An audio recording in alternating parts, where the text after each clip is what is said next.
Hey there everybody, and welcome to the next exciting mission of Duke Nukem Manhattan Project. I am still Niggeroth, and as you can tell, possibly from the decorum of the level, we're supposed to be in a new area, but we're actually just in a different subway slash sewer. I'm guessing that for some reason this particular city has multiple layers upon layers of deserted subways and things like that. Maybe most major cities have that going on. It's kind of hard to say. But, you know, for better or worse, mostly worse, you know, we're still continuing on through what I guess is maybe about the halfway point of the overall game. There's still plenty of jumping and annoying enemies to deal with. Sadly, no new enemies to really speak of. There's still the same alligators and horribly modified bugs spitting out their constant streams of death. But at least there are more branching paths, which I guess is a plus to someone. It gives the impression that the level is a lot more open than it actually is, which for the most part is actually kind of a negative. It gives, you know, some better perspective as opposed to just the straight side view that we normally get of Duke Nukem. But I actually forgot to get something in the previous area, so I figured I would go back and get it, just because it's actually something very nice. And it is a new weapon that will be up this ladder right here. And for those of you wondering why we had so many pipe bombs, it's because, as opposed to a normal RPG, we now have a pipe bomb RPG, or I guess it's just called a pipe RPG. It's actually pretty nice. It's a nice substitute for just throwing out pipe bombs normally, and since we have a good, you know, 50 to 60 pipe bombs to normally get through, it's a nice usage of them. And it's also a very nice high-powered weapon, which, considering that for the most part the shotgun is pretty much our go-to weapon, and it doesn't really do that much damage, it's nice to have something with a little bit more kick.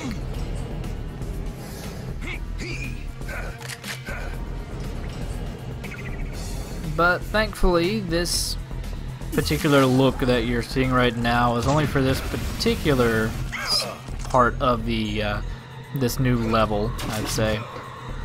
I think the other parts really start to show the older subway system that was in use. And, you know, there actually will be an interesting boss 2 stages from now, so that's something to look forward to, I guess. But we have opened our way down to the next level, making sure to get any and all nukes that we need to get. I didn't end up missing any on this stage. Even though, as we will see in the later parts of the level, it becomes kind of a bitch to make sure and get all of them.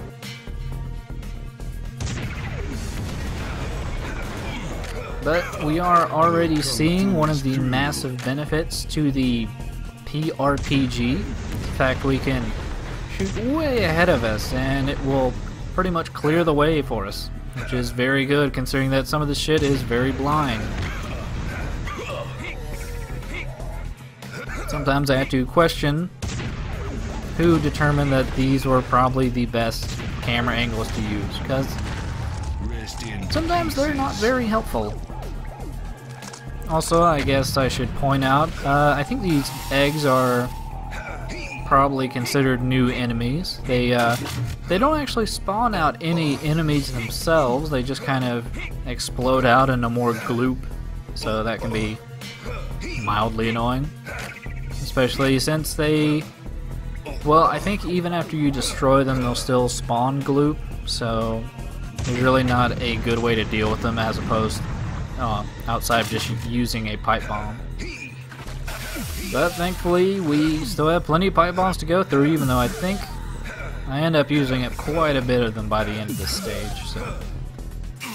So So after my expert jumping, we are able to continue on through this wonderful series of pipes. Amazingly, there's not that many secrets on any levels, actually. I guess I should point that out, that most levels only have maybe 1 or 2 secrets at most. And this one is not really that different. Even though, in all honesty, the difficulty, especially with the camera angle, as you saw from that wonderful cut where I probably died quite a few times, really is not helping when you're having to deal with the dual-wielding alligators that drop kick you for like 20 health and shoot you for like 8 health every second. They can be kind of a bitch, but a very rewarding bitch. Kind of the bitch you'd consider a trophy wife and gives out painful fucks. Who knows? And we're just dealing with more puddles of gloop because someone thought these were a good idea for some inexplicable reason. I mean, it's not even a case where there's any enemies nearby that can, you know, spawn into full enemies. It's just puddles of really annoying slowdown. Also, you do have to treat the pipe bomb or the PRPG like a normal explosive weapon, so it will hurt you if you just fire it up close.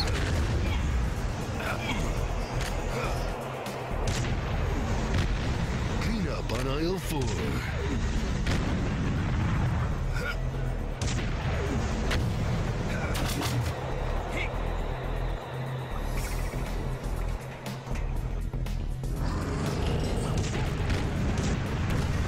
Rest in pieces.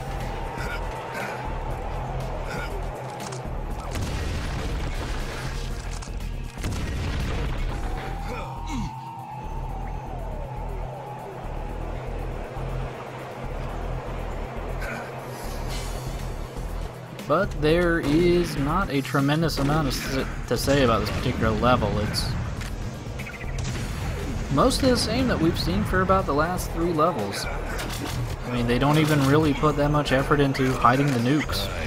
So, really wish this was introducing more. I mean, it's showing off plenty regarding the PRPG, but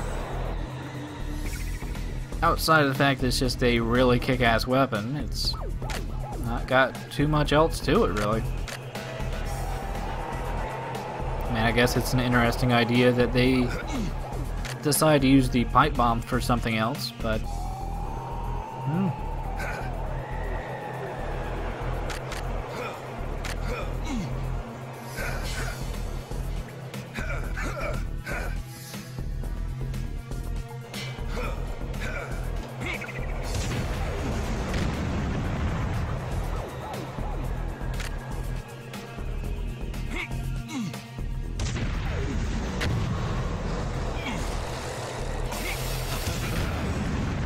even still, it is a bit amazing that some of these larger enemies can actually take multiple high explosives to the face. I'm assuming that's some after effect of playing this on hard, which still I'm wondering if that was a good idea. Not that it's making the game impossible, it's just probably adding some unnecessary health onto very annoying enemies.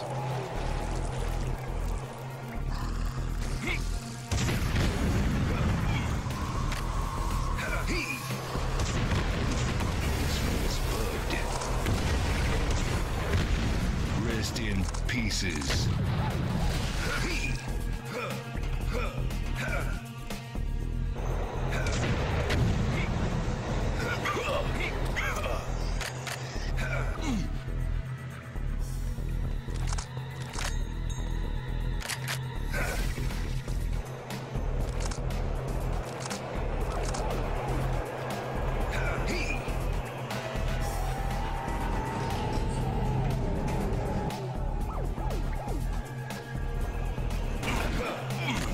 Shoot a steed in the swamp.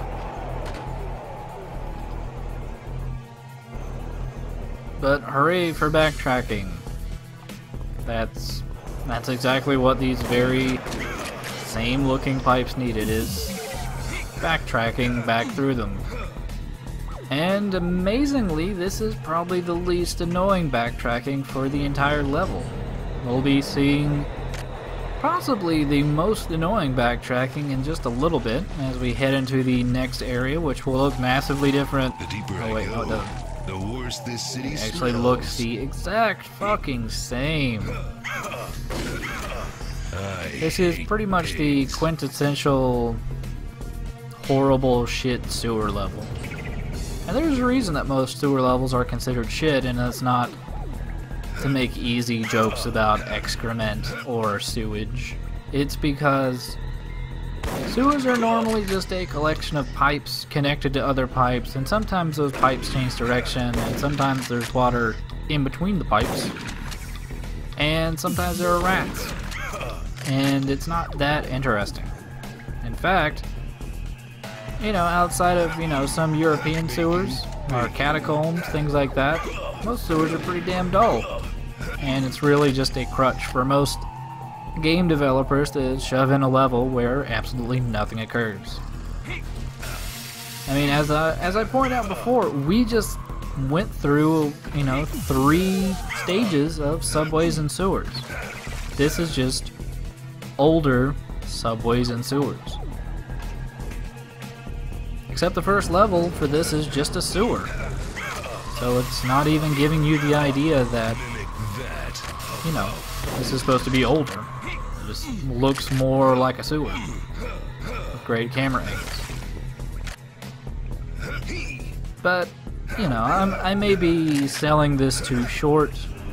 It may be the best sewer level ever concocted. Except it has this bullshit. This exciting climb, or I guess shimmy. I guess this would be a shimmy. But if you do want to get all the nukes, this is kind of required. And thankfully they also put in very asshole-ish traps where you can get hit by those wonderful explosive little robots. Why are they down here? Why do they only spawn whenever you're climbing across this pipe? Because the developers were assholes.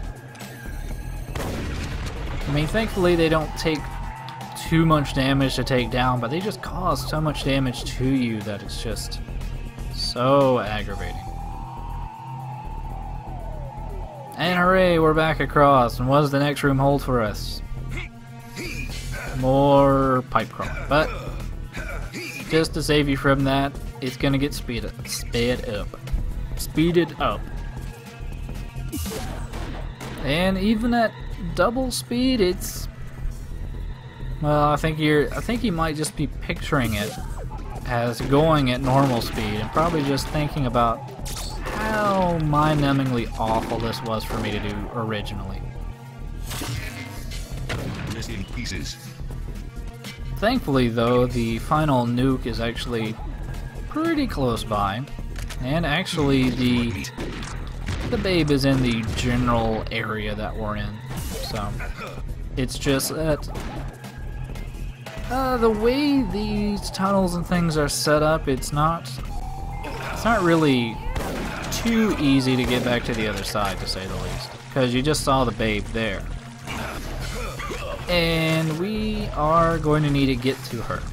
But to do that, we're going to have to get back up onto higher ground. And we're going to have to get up to higher ground that's going to be to the north there. And then back into this area and travel back into the south. First, though, is going to be me realizing that, well, I kind of missed that last nuke. That last nuke is going to be in a hidden area all the way back at the other end of the fucking tunnel. So we're just gonna jump cut back to that. And hooray! You know, that's good because it gives us more pipe bombs. And with the help of another trusty jump cut, you don't have to watch me walk all the way back. Which is good. It's the sign of a raving idiot.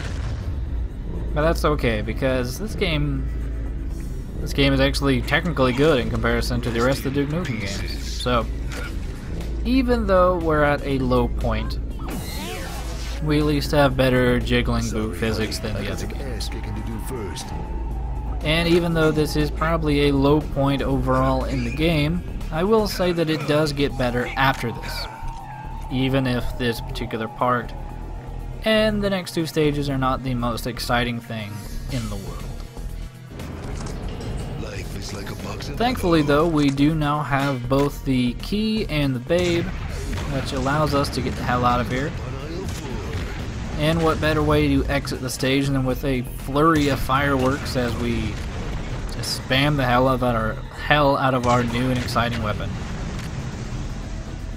It's a lot better than getting, you know, kicked in the face. But with that, we are at the end of the level, so we'll see you next time for more Manhattan Project.